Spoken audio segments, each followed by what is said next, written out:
कल हमने मेमफ्लेशन, impact of inflation, stagflation, Phillips curve ये सब पढ़ा था। आज हम पढ़ने वाले हैं कंज्यूमर प्राइस इंडेक्स। इसका मतलब होता है CPI, कंज्यूमर प्राइस इंडेक्स। यहाँ आप देख रहे होंगे, एक सेकेंड, यहाँ आप देख रहे होंगे कंज्यूमर प्राइस इंडेक्स CPI समझते हैं कि होता क्या है।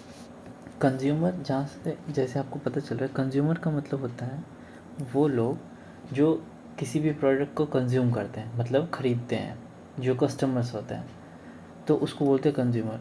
कंज्यूमर प्राइस इंडेक्स का मतलब ये हुआ कि यहाँ पर लिखा हुआ है कि एक एवरेज है, याद रखिएगा, ये एक एवरेज होता है और ये एक ऐसा इंडेक्स है, ये एक ऐसा मतलब सूची है, एक समझिए कि ये एक तरह से सूची होता है, एक तरह से सूची जारी किया जाता है जिसमें कुछ कुछ प्रोडक्ट्स के नाम होते हैं, लिस्ट होते हैं, ठीक है। वो प्रोडक्ट क्या होता है, जैसे कि कुछ जो मार्केट में बन रहा होता है, जो प्रोडक्ट फैक्ट्री वगैरह में बन रहा होता है, जो बिक रहा होता है, जो लोग ख़रीदते हैं, कंज्यूमर कंज्यूम करते हैं, चाहे वो फूड हो, चाहे वो इलेक्ट्रॉनिक्स का डिवाइस हो, या कुछ भी ऐसा कोई भी प्रोडक्ट जो लोग इस्तेमाल करते हैं, जो सिटीजन्स इस्तेमाल करते हैं, तो उसको बोलते हैं वो सारा प्रोडक्ट का एक लिस्ट बनाया जाता है। सीधे सीधे समझिए, एक लिस्ट बनाया जाता है और उस प्रोडक्ट में कितना प्राइस जो हम कंज्यूम किए हैं उसमें कितना हमको पे करना पड़ा है, क्या प्राइस पे करना पड़ा है, उसका एक लिस्ट बनता है और उसी का सम टोटल जो होता है उसको बोलते हैं कंज्यूमर प्राइस इंडेक्स। तो सीधा सीधा बात यह है कि यहाँ लिखा हुआ है, समझिए फिर से, कि consumer price index measures the average change over time in prices paid by consumer for a fixed basket of goods and services।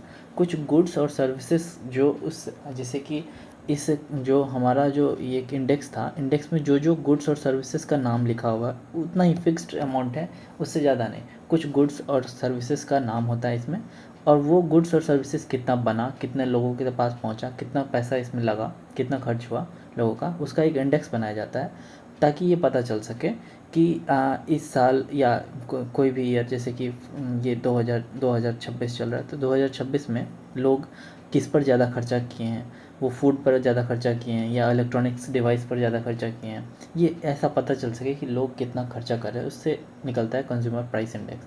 तो इसका मेन काम यही होता है कि ये पता चल सके कि लोग किस पर ज़्यादा फोकस कर रहे हैं, किस पर ज़्यादा खर्चा कर रहे हैं, तो इसका ये उद्देश्य होता है।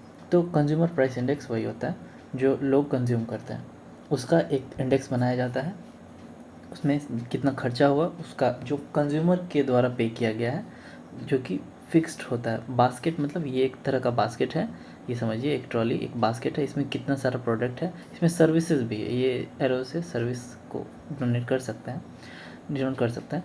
तो ये एक तरह से बास्केट है, ये सारा प्रोडक्ट कितना लोग खर्च कर रहे हैं, कितना लोग कर रहे हैं, उसको बोलते हैं कंज्यूमर प्राइस इंडेक्स। अब कंज्यूमर प्राइस इंडेक्स होता है एक होता है wholesale price index, WPI।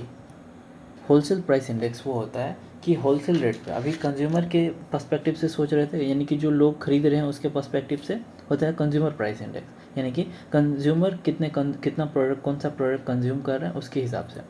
Wholesale price index हुआ होलसेल के हिसाब से, होलसेलर कितने प्राइस पर वो प्रोडक्ट को मार्केट में डाल रहा है और कौन कौन सा प्रोडक्ट मार्केट के अंदर डाल रहा है, वो होता है होलसेल प्राइस इंडेक्स। और एक होता है प्रोड्यूसर प्राइस इंडेक्स, PPI। ये होलसेल प्राइस इंडेक्स पढ़ेंगे हम, ये प्रोड्यूसर प्राइस इंडेक्स अभी हम लोगों को अभी लागू नहीं हुआ है, तो ये प्रोड्यूसर प्राइस इंडेक्स अभी उतना इम्पॉर्टेंट नहीं है। तो हम लोग जो मेन पढ़ेंगे वो होलसेल प्राइस इंडेक्स पढ़ेंगे और कंज्यूमर प्राइस इंडेक्स पढ़ेंगे जो अभी चल रहा है। हालांकि ये PPI जो है, प्रोड्यूसर प्राइस इंडेक्स, ये ऐसा माना जाता है कि ये आने वाले टाइम में ये आएगा, इसको बनाया जाने का वो प्रोसेस चल रहा है। तो हम समझते हैं CPI के बारे में कुछ टर्म्स है जो हम लोग को जानना है। पहला बात तो ये कि इसका बेस ईयर 2024, बेस ईयर वो ईयर होता है, बेस ईयर का मतलब समझिए, बेस ईयर वो होता है जिससे कि हम उस प्रोडक्ट के प्राइस को का वो देखते हैं कि उसमें कितना, जैसे कि मान लेते हैं बेस ईयर 2024 है, 2024 सॉरी 2024 में इस प्रोडक्ट का जो प्राइस था, 2024 में जो इस प्रोडक्ट का 2024 में कोई भी प्रोडक्ट मान लेते हैं कि उस प्रोडक्ट का प्राइस 100 रुपीज़, ठीक है, 100 रुपीज़ उस प्रोडक्ट का प्राइस है 2024 में, ये उसका नॉर्मल प्राइस हुआ। अब अगर 2026 में आकर के ये प्राइस वो 110 हो जा रहा है, तो ये हुआ इसका इन्फ्लेशन, ये हो गया, इतना महंगा हो गया, ये इन्फ्लेशन हो गया, इससे इन्फ्लेशन निकल जाता है, ठीक है, कि इतना महंगा हो गया 2 साल में। जनरली इन्फ्लेशन को निकालते हैं कि अब कितना टोटल 100 रुपीज़ था, ये 110 हो गया, तो इसका मतलब 10 रुपीज़ बढ़ गया 100 में, यानी कि 10% का चेंज आया इन 2 साल में। 2 साल में 10% का चेंज आया, तो इसका मतलब ये है कि ये बेस ईयर के हिसाब से 10% हमारा जो प्रोडक्ट 2 साल पहले 10% कम में मिल रहा था, अब वो 10% ज़्यादा में मिल रहा है, तो इन्फ्लेशन कह सकते हैं इसको, ठीक है। तो ये हुआ हमारा बेस ईयर। तो बेस ईयर का मतलब ये होता है कि एक नॉर्मल प्राइस होता है जिसके हिसाब से हम ये कैलकुलेट करते हैं, सीपीआई कैलकुलेट करते हैं कि कंज्यूमर कितना पैसा खर्चा कर रहे हैं, कितना एक्स्ट्रा पैसा खर्चा कर रहे हैं। 2024 में कितना, उसी सेम प्रोडक्ट पे 2024 में कितना खर्चा कर रहे थे और 2026 में कितना खर्चा कर रहे हैं। जैसे कि एक 100 रुपीज़ किसी प्रोडक्ट का प्राइस था, यानी कि मान लेते हैं 100 रुपीज़ एक ग्लास का प्राइस था, ग्लास का प्राइस 100 रुपीज़ था, यानी कि एक पर्सन एक ग्लास पर 100 रुपये खर्चा कर रहे थे 2024 में, ये 2024 का है, 2024 का। और यही सेम ग्लास पर 2024 का था, यही सेम ग्लास 2026 में आकर के लोग इस पर 110 रुपीज़ खर्चा कर रहे हैं। तो इसका मतलब ये है कि अब लोगों को ज़्यादा खर्चा करना पड़ रहा है। तो बेस ईयर का मतलब ये है, बेस ईयर का मेन मुद्दा ये होता है कि ताकि हम कंज्यूमर प्राइस इंडेक्स को सही से नाप सकें। ये इसमें क्या होता है कि चेंज ओवर टाइम, कितना चेंज आया, तो कितना आया, 10% का चेंज आया, पिछले 2 साल में 10% का चेंज आया। तो इससे पता चलता है कंज्यूमर प्राइस इंडेक्स में चेंज कितना आ रहा है, हर मतलब 1 साल में 2 साल में कितना चेंज आ रहा है। तो इससे होता है कंज्यूमर प्राइस इंडेक्स का पता। तो बेस ईयर का फंडा समझ में आ गया कि बेस ईयर का मेन मुद्दा ये है कि हम लोगों को पता चल सके कि 2024 में या 2023 में कितना सेम प्रोडक्ट पर लोग कितना खर्चा कर रहे थे और उसी सेम प्रोडक्ट पर आज कितना खर्चा कर रहे हैं, उतना ही क्वांटिटी, उतना ही वही क्वालिटी, उस पर कितना खर्चा कर रहे हैं। तो उसका से बेस ईयर से वो चीज़ पता चलता है। और ये हर महीने सीपीआई जो होता है वो हर महीने लागू होता है। मतलब ये कि हर एक महीना, जैसे कि आज जुलाई है, तो जुलाई का एक सीपीआई इंडेक्स बनेगा। जुलाई से 1 महीने पहले का, मतलब कि जून का सीपीआई इंडेक्स पूरे 1 महीने का जो खर्चा हुआ वो बनेगा, वो जुलाई में पब्लिश हो जाएगा। फिर जुलाई का जो खर्चा हुआ वो बनेगा, वो अगस्त में पब्लिश हो जाएगा। यानी कि हर महीने ये पब्लिश होता है कि क्या इंडेक्स क्या है, लोग कितना खर्चा कर रहे हैं, कहाँ कर रहे हैं, ये हर महीने लागू होता है। मतलब न्यूज़पेपर में, वेबसाइट्स पे ये आ जाता है। तो कंज्यूमर प्राइस इंडेक्स, इसमें कौन कौन से कितने गुड्स हैं और कितने सर्विसेज हैं, इसमें बताएं कि जो भी गुड्स बास्केट में, जो भी गुड्स है या सर्विस है, इनका होता है प्राइस कि कितना लोग खर्चा कर रहे हैं। तो इसमें 308 गुड्स हैं, अलग अलग गुड्स। 308 गुड्स पर ही याद ध्यान रखिएगा कि 308 के अलावा इसमें जो लिस्टेड 308 हैं उसके अलावा जो गुड्स और सर्विस अगर लोग इस्तेमाल करें उसको काउंट नहीं किया जाता। ये 308 गुड्स को ही काउंट किया जाता है। कुछ 50 सर्विसेज हैं, जैसे कि आईटी सर्विस, जो भी है वो सारा सर्विस, एजुकेशन हो गया, और भी बहुत सारे अलग अलग डिपार्टमेंट हो गए, करीब करीब 50 इनको काउंट किया जाता है। तो टोटल मिला करके 358 सर्विसेज को काउंट किया जाता है इस सीपीआई में। और ये हर महीने लागू होता है, ये ध्यान रखना है। इसको लागू कौन करता है, ये एनएसओ लागू करता है, नेशनल स्टैटिकल ऑफिस। ये एक ऑफिस है जो कि ministry of statics and programme implementation के अंडर में आता है ये ऑफिस। तो ये इसका एक मिनिस्टर होता है, ये एक मिनिस्ट्री है और इसके अंडर में ये ऑफिस आता है जो कि ये इसको लागू करता है, हर महीने लागू करता है। ध्यान रखिएगा सीपीआई हर महीने आता है, ठीक है। और ये अलग अलग होता है। ये कंज्यूमर प्राइस इंडेक्स सीपीआई जो होता है ये रूरल एरिया के लिए अलग होता है, अर्बन एरिया के लिए अलग होता है और कंबाइंड के लिए अलग होता है। यानी कि हर महीने जो हम लोगों को सीपीआई मान लेते हैं कि न्यूज़पेपर में जो सीपीआई छपता है, तो वो 3 अलग अलग सीपीआई छपता है। एक रूरल के लिए अलग, यानी कि जो गांव में रहते हैं वो अलग, अर्बन के लिए अलग, जो शहर में रहते हैं वो अलग, कंबाइंड यानी कि कम, दोनों को मिला करके अलग। ये ऐसा क्यों होता है? तो इसका सीधा सीधा मतलब ये है कि देखिए, रूरल एरिया में खर्चा अलग होता है और अर्बन एरिया में खर्चा अलग होता है।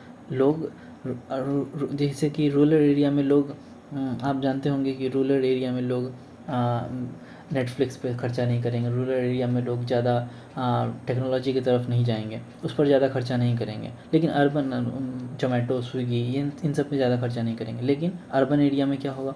अर्बन एरिया के लिए अलग बनता है। क्यों? क्योंकि इसका खर्चे अलग है, इनका खर्चा अलग है। क्यों? क्योंकि अर्बन एरिया में वही जोमेटो, स्विगी, ये वो, इन सब के कारण अर्बन एरिया में अलग बनता है, रूरल एरिया में अलग बनता है, और एक कंबाइंड बनता है, दोनों का मिला करके बनता है। तो ये 3 अलग अलग CPI लॉन्च बनाया जाता है, हर महीने इम्प्लीमेंट होता है, हर महीने लागू होता है, मतलब कह सकते हैं कि पब्लिश होता है। और फिर इसमें देखिए क्या क्या है इसमें से। फूड और बेवरेज होता है, जो पीने वाला चीज़ होता है, जैसे कि कोल्ड ड्रिंक्स हो गया, कॉफ़ी हो गया, इन सब चीज़ को बेवरेज बोलते हैं। जो भी लिक्विड चीज़ है उनको बोलते हैं बेवरेज। और फूड, इनका वेटेज काफ़ी ज़्यादा होता है, यानी कि इनमें से गुड्स और सर्विस में जो सबसे ज़्यादा वेटेज दिया जाता है वो ये फूड और बेवरेज का दिया जाता है। यानी कि इसको ज़्यादातर फूड इंक्लूडेड होता है इसमें। इसमें सबसे ज़्यादा फूड ही इंक्लूडेड होता है, बाकी सारा गुड्स में बहुत सारा गुड्स होता है, लेकिन उसमें ज़्यादा वेटेज जो है वो फूड का होता है और बेवरेज का होता है।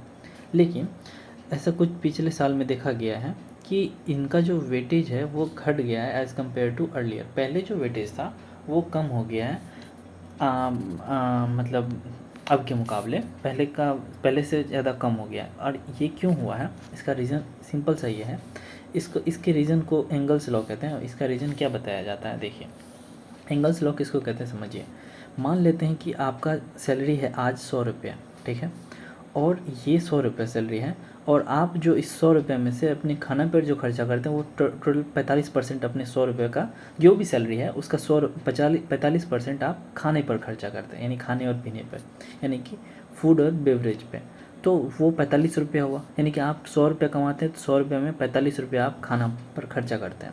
लेकिन आप एक बात बताइए, अगर ये 100 रुपया कल को जा कर के ये 2 गुना हो जाता है सैलरी आपका, आप अच्छा कमाने लगते हैं, तो क्या ये 45 से क्या सीधा सीधा ये 90 हो जाएगा क्या? हाँ, क्या आप पहले कल को आपके पास पैसा कम था तो आप 4 रोटी खा रहे थे और आज पैसा ज़्यादा हो गया तो क्या आप 8 रोटी खाने लगेंगे? ऐसा नहीं होता है। तो इसी लॉ को एंगल्स लॉ कहा जाता है। यानी कि आपका जब सैलरी इंक्रीमेंट होता है, सैलरी इंक्रीमेंट की वजह से जो आपका खाने का जो प्रोपोर्शन होता है ना वो कम हो जाता है। यानी कि पहले आप सेम सैलरी में उसका 45% खाना खा रहे थे, अब उसी सैलरी का, अब जो आपको नया सैलरी मिल रहा है उसका आप सिर्फ 35% खा रहे हैं। तो यानी कि जो रेट है वो कम हो गया। इसी को फूड एंड बेवरेज है, ठीक है। यहीं पर देखिए लिखा हुआ है, जैसे जैसे हाउस होल्ड का इनकम बढ़ता है, इनकम बढ़ा 100 से 200 आया, जो प्रोपोर्शन है, प्रोपोर्शन मतलब परसेंटेज है, जो इनकम स्पेंड करते हैं फूड और बेवरेज पे वो कम हो जाता है।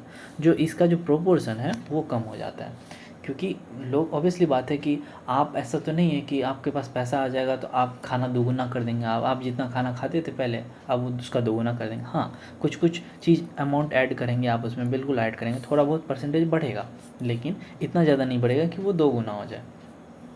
तो यही बात है, अच्छा क्वालिटी का खाना खाएंगे थोड़ा सा बढ़ेगा उसके वजह से, लेकिन ऐसा नहीं होता है कि दुगुना हो जाए। तो ये बात क्या आ गया, एंगल्स लॉ क्या कहता है कि जैसे जैसे इनकम, हाउस होल्ड का इनकम बढ़ता है तो जैसे जैसे इंक्रीज करता है, जो प्रोपोर्शन है इनकम का जो हम फूड पे खर्चा करते हैं वो घट जाता है, यानी कि परसेंटेज घट जाता है। तो इसी को बोलते हैं एंगल्स लॉ, ध्यान रखिएगा। ये क्या है, ठीक है।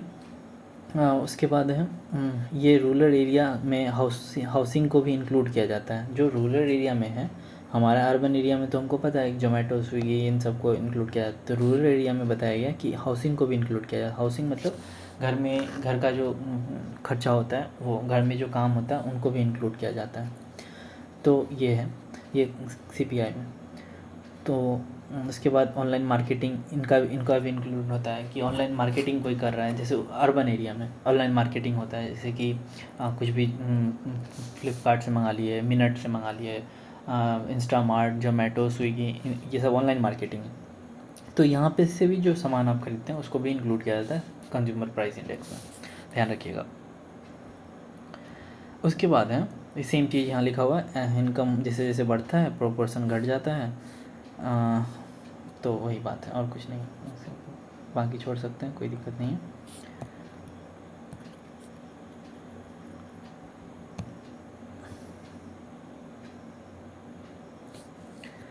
अब है उसके बाद है कि ध्यान रखिए कि एक चीज़ तो पता है आपको कि इन्फ्लेशन जो है वो हमारा 4 ± 2% है, यानी कि 2% से लेकर के 6% है।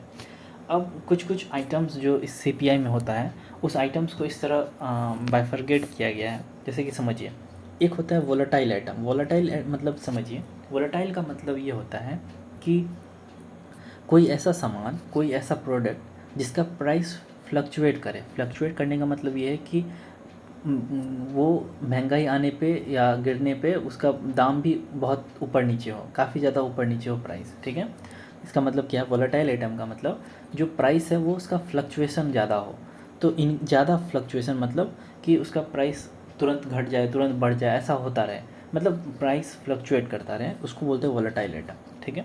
तो वोलेटाइल आइटम में ध्यान रखिएगा कौन कौन चीज़ आता है। एक तो फूड आता है, दूसरा फ्यूल आता है। फ्यूल का मतलब यहाँ कोल, यहाँ पेट्रोलियम, डीजल, इन सब से नहीं है। फ्यूल का मतलब है एनर्जी। एनर्जी जैसे कि इलेक्ट्रिसिटी, बिजली, LPG जो हमारा केरोसिन जो घर में इस्तेमाल होता है, LPG वो केरोसिन, इन सब को एनर्जी, इनको यहाँ पर फ्यूल बोला गया है, ठीक है। ध्यान रखिएगा, इनको फ्यूल ही बोलते हैं, ना कि ये एनर्जी बोलते हैं, इनको फ्यूल ही बोलते हैं। और फ्यूल का मतलब यहाँ पर ध्यान रखिएगा कि सिर्फ एनर्जी ही होता है और कुछ नहीं। यहाँ पर फ्यूल का मतलब पेट्रोल या डीजल नहीं है, ध्यान रखिएगा। ये वोलेटाइल आइटम है। वोलेटाइल आइटम में क्या क्या आता है, एक तो फूड आता है, दूसरा फ्यूल आता है, ध्यान रखिएगा। अब होता है एक, तो ये हो गया। अब होता है एक हेडलाइन। हेडलाइन क्या होता है, ध्यान रखिएगा। ये जनरल हेडलाइन और कोर, कुछ आइटम्स हेडलाइन होते हैं, कुछ आइटम्स कोर होते हैं। हेडलाइन और आइटम और कोर आइटम, इसमें क्या अंतर है, ध्यान रखिए। कि आज जैसे कि कोई न्यूज़पेपर है, न्यूज़पेपर में ये पब्लिश कर रहा है कि जो हेडलाइन आइटम्स हैं इनका CPI ये है, कोर आइटम्स का CPI ये है, ऐसा कुछ भी अगर पब्लिश होता है तो हेडलाइन का मतलब ये है कि ये भी एक वोलेटाइल आइटम होता है, लेकिन ये कम स्टेबल होता है। कम स्टेबल मतलब, कम स्टेबल का मतलब कि स्टेबल वो हुआ जिसका प्राइस फ्लक्चुएट करे, सॉरी फ्लक्चुएट ना करे, स्टेबल हुआ। लेस स्टेबल मतलब फ्लक्चुएट करे, सीधा सीधा मतलब है, यानी कि स्टेबल ना रहे, कम स्टेबल रहे। और कोर आइटम वो होते हैं जो एक्सक्लूड वोलेटाइल आइटम होते हैं, ये ज़्यादा स्टेबल होते हैं। यानी कि ऐसा कोई सामान, ऐसा कोई प्रोडक्ट या ऐसा कोई आइटम जो कि इन्फ्लेशन के आने या नहीं आने से उसके प्रोडक्ट के प्राइस पर ज़्यादा इफेक्ट ना पड़े, उसको बोलते हैं कोर आइटम। याद रखिएगा, कोर आइटम किसको बोलते हैं, ध्यान रखिए, मेरे वर्ड्स पे ध्यान दीजिए। कोर आइटम्स ऐसे आइटम्स होते हैं, ऐसे प्रोडक्ट होते हैं जब इन्फ्लेशन आता है या फिर इन्फ्लेशन गिरता है, यानी डिफ्लेशन होता है, उसकी वजह से ज़्यादा इनके प्राइस पर ज़्यादा इफेक्ट नहीं पड़ता है। थोड़ा बहुत ऊपर नीचे होगा, लेकिन बहुत ज़्यादा ऊपर नीचे नहीं होता है, तो उसको बोलते हैं ज़्यादा स्टेबल, मोर स्टेबल आइटम, जिसको बोलते हैं कोर। हेडलाइन क्या होता है, ये लेस स्टेबल होता है, उतना ज़्यादा स्टेबल नहीं होता है, इसका प्राइस फ्लक्चुएट करता है, इसको हेडलाइन बोलते हैं, ठीक है, ध्यान रखिएगा। अब देखिए, अब इन तीनों में हेडलाइन में क्या क्या आता है, हेडलाइन में हर चीज़ आता है। हर चीज़ मतलब everything included in headline. Headline में आप जितना भी 308 प्रोडक्ट उधर था, 50 सर्विसेज था, वो सब हेडलाइन के अंदर आता है। अगर कभी हेडलाइन अगर लिखा रहे तो इसका मतलब समझिएगा कि इसमें सारा आइटम इंक्लूडेड है, ठीक है। हेडलाइन में सारा आता है, सारा आइटम को इंक्लूड किया गया हेडलाइन में।